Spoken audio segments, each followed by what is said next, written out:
Okay, let's continue with time geography. And in the second part of this lecture, I would like to talk about the development of time geography since a paper published by um, Hagerstrand, and also the role of GIS in time geography's development. So this part is based on the paper published by Professor Maple Kwan in 2004. And the title is GIS Methods in Time Geographic Research. It's basically a review paper summarizing development um, of time geography since its birth, although it was not considered as time geography when Higginstrand proposed the concept of space-time prism. Um, so she also, Professor Kwan, also provided, you can consider this as the definition of time geography. So time geography conceives and represents an individual's activities and travel in a 24-hour day. Remember what I mentioned in the last part of the lecture. The vertical axis is always limited to 24 hours, which is a day, right? As a continuous temporal sequence in geographical space. So temporal sequence, that's time. In geographical space, that's space. So time geography is based on the space-time concept, okay? The number and location of everyday activities that may be performed by one person are limited by the amount of time available, which is 24 hours. And the space-time constraints, three types of constraints we discussed last time, right? Associated with various obligatory activities and joint activities with others. And so what happened since the propose of space-time prism? Okay, few studies that actually implemented its constructs of this concept of this space-time concept as analytical methods up to the mid-90s. It means that actually after the concept was proposed, there was barely people focused on this concept and tried to develop it due to the lack of detailed individual level data and analytical tools. Because back then we didn't have internet and the computer was not powerful enough. And in summary, it was pretty difficult to collect data, especially individual level data. Today, this is not a problem anymore. Even you don't want to share, as long as you use internet, you are actually sharing your data to big companies like Google and Twitter, right? And analytical tools, in other words, we didn't have GIS systems back then in 1970s. Again, this was um, due to the less development of hardware and software, okay, in 1970s. And another difficulty is that individual movement is just too complex, okay, too complex. And we didn't have the data, we didn't have GIS systems, and the research object, which is people's daily trajectory, is just too complex. So together, people didn't care a lot about the concept proposed by Hagerstrand in 1970 until this paper published by Lantorp. Okay, this is the first in-depth analytical treatment and operationalization of time geographic constructs. And in his paper, Lantorp considered accessibility as a function of an individual's reach, the physical accessible part of the environment in space-time, given the individual's constraints. And he proposed two important concepts, PPS, potential path space, and PPA, potential path area. Here is a figure to explain PPS and PPA. So the accessible portion is the space-time prism, or PPS. So in this 3D model of space-time, this cylinder here is what? Is PPS. And if you project this PPS, the projection of the prism onto planar geographic space depicts the reachable area by the individual and is called PPA.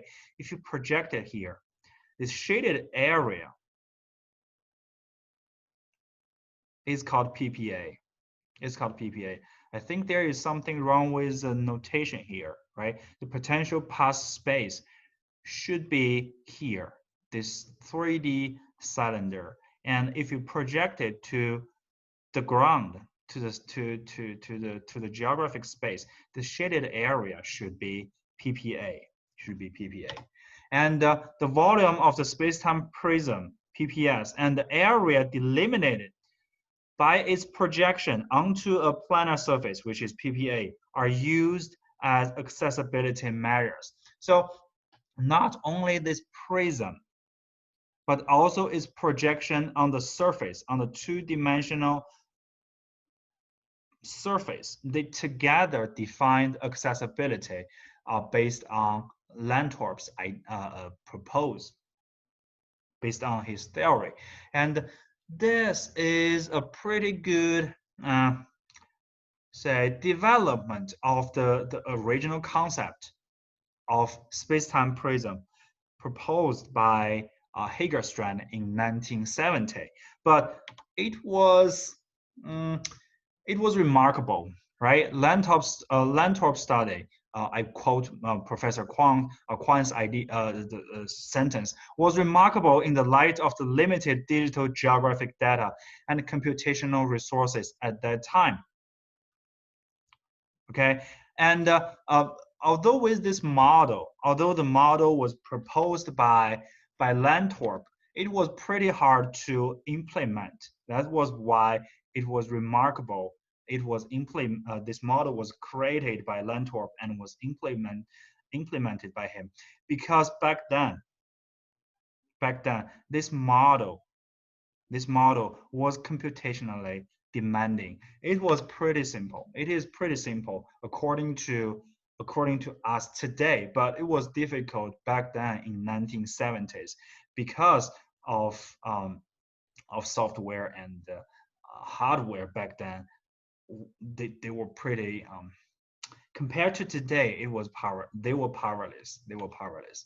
And recent developments have overcome many hurdles, but it is often easy to forget past achievements that were stunning even by today's standards. So back then, all those software and hardware, they were powerless compared to today.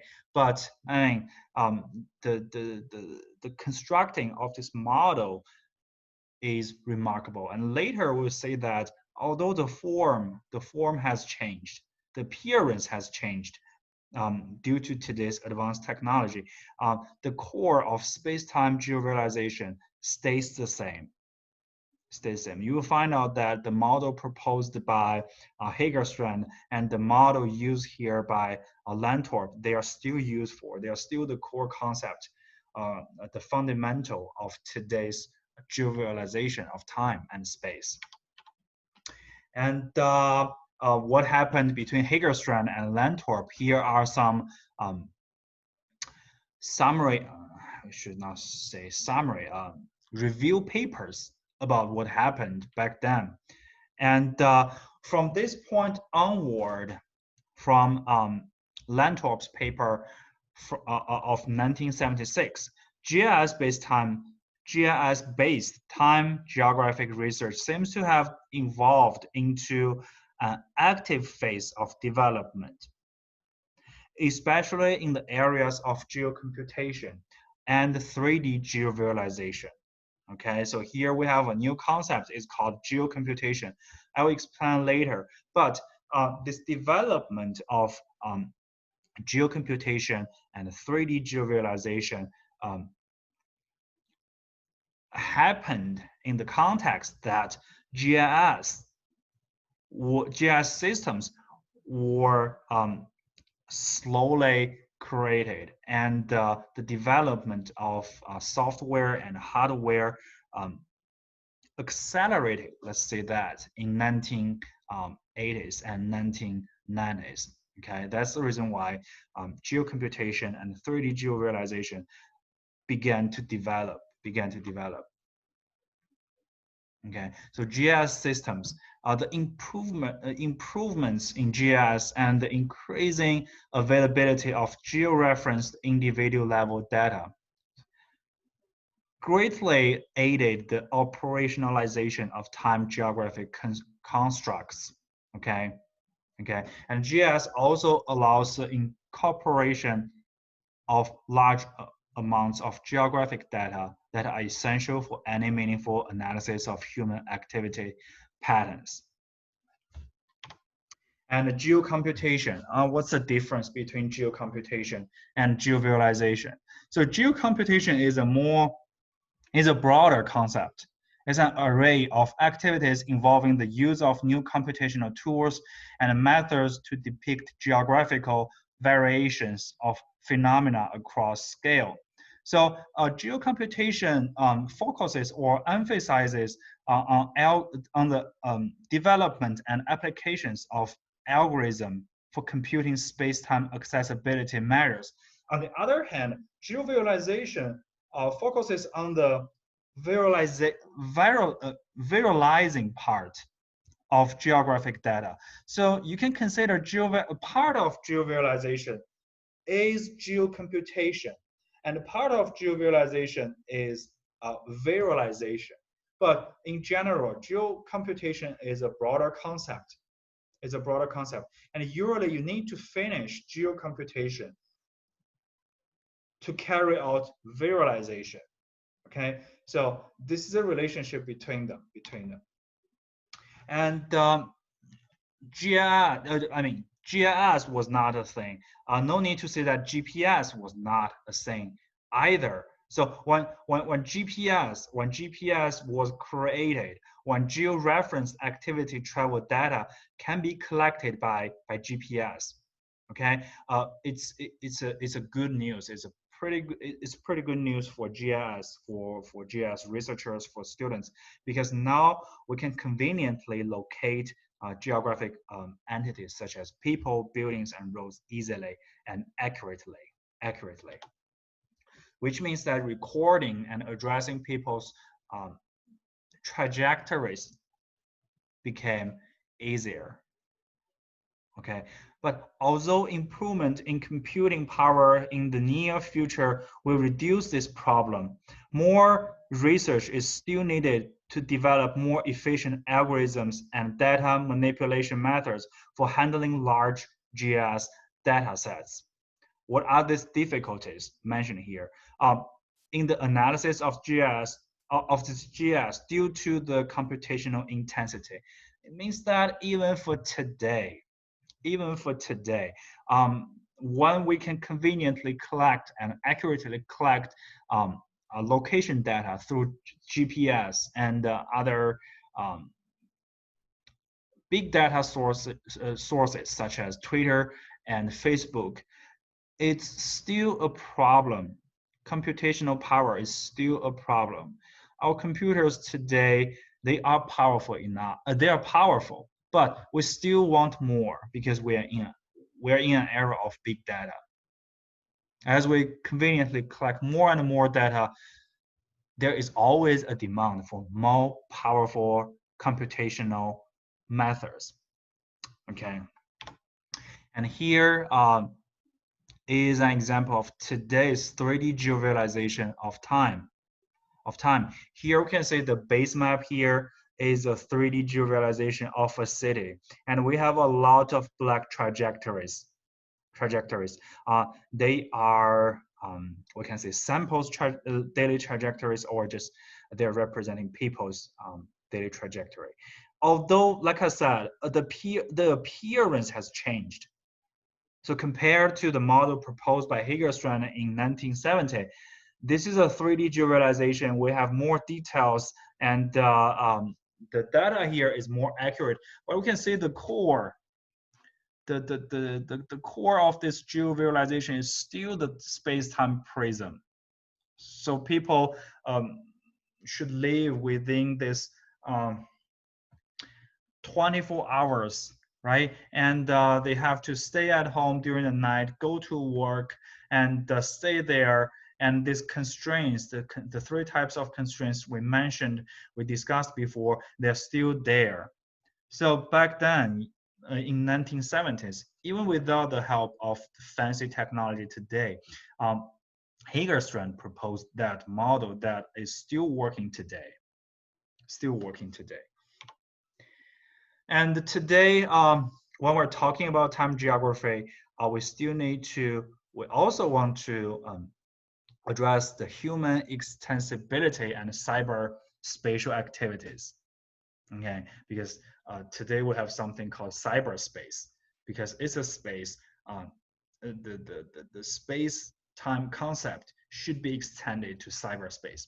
So 3D geovisualization has also been applied to visualize human activities in both the physical world, real world, and cyberspace, internet, or in other words, internet, based on the notion of human extensibility. So extensibility represents the ability of a person to overcome the friction of distance through using space adjusting technologies such as transportation and communication.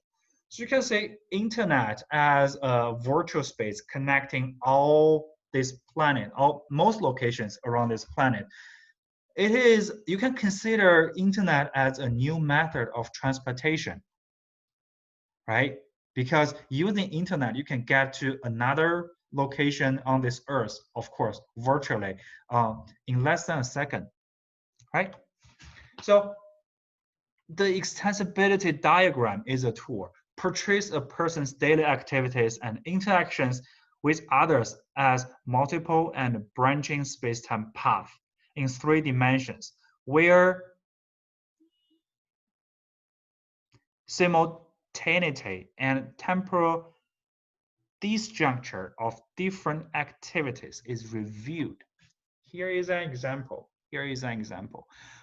Most of its elements are amenable to GIS implementation. Here is extensibility diagram rendered using 3D GIS. But here, this diagram is not only for a person's daily life in real world at the bottom, but also for a person's activity in cyberspace. Okay, in real world, maybe here is a map for the Midwest of US, right? So within this area, maybe you can start from any location within this area and go to another location within the area within a day using cars, using land transportation, or using a plane. It's not a problem. But in cyberspace, within 24 hours, you can go to anywhere around the world in cyberspace simply by what? By clicking a link. In your browser, right? Very complex interaction patterns in cyberspace can be represented using multiple and branching time-space paths. So today, human extensibility has been dramatically enhanced by internet. So when we're talking about space-time, it's not only a concept for the real world anymore. It's also a concept working in the cyberspace.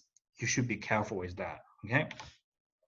And interaction patterns for people can be coincidental or non-coincidental. Browsing threads randomly, it's coincidental, right? If you are emailing somebody or replying an email, it's non-coincidental. And in the cyberspace, when we're interacting with others, the interaction could be one way, could be two-way, or multi-way. There could be incoming interaction or outgoing interaction. All these interaction patterns, they are making the time-space pattern in the cyberspace even more complex than that in real world. So time geography today is more complex. It's not only for the real world, it's also for cyberspace. So challenges. With regard to GIS-based 3D geovisualization of human activity patterns, there are also several difficulties. Okay, the first one is something called conversion. There is challenge of converting many types of data into 3D-able formats for a particular geovisualization environment, which means that some variables, they are suitable for what? For the third dimension, z-axis, for example, elevation, time, they're good. But some of them are using the third dimension to address them is not a good idea. The second one, visualization barriers. The researcher may encounter barriers to the effective visualization of large and complex activity travel data sets. These barriers, they are mainly due to the limitation of computational power, okay? And also privacy. The use of individual level activity travel data geocoded to street addresses, given their reasonable degree of potential accuracy, may lead to considerable risk of privacy violation. This is something we cannot dodge, and it's not only for professionals or researchers or GIS students. It's for everybody in this world right now who use internet. There is always your trace on the internet, your footprint, right? When you tweet something, the Twitter will collect your location data. When you Google something, Google will know where you are interested in. And when you are using Google Map to navigate during the driving, they will know where you go, right? So these examples, they're all about privacy. And today, admit it or not, you have to sacrifice some privacy for convenience, right? Of course, you can just refuse to use Facebook, Twitter, Google, and everything, but you can do that. Doesn't mean you want to do that. Okay. So it's the same thing for GIS research, for 3D geovisualization. When you want to address this problem, you need to use data from people. You can say, I don't think we're violating people's privacy, because by the law, when you tap agree for all those agreements from different software, the users agree to share some privacy. But still sometimes you should know when you are using data, especially data at the individual level, to address issues in GIS research, you are using other people's privacy to publish paper, to do research, okay?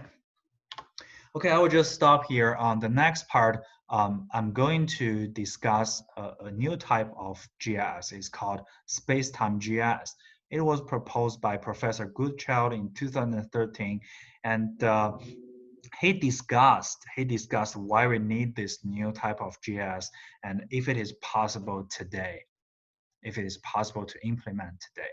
Okay, thank you.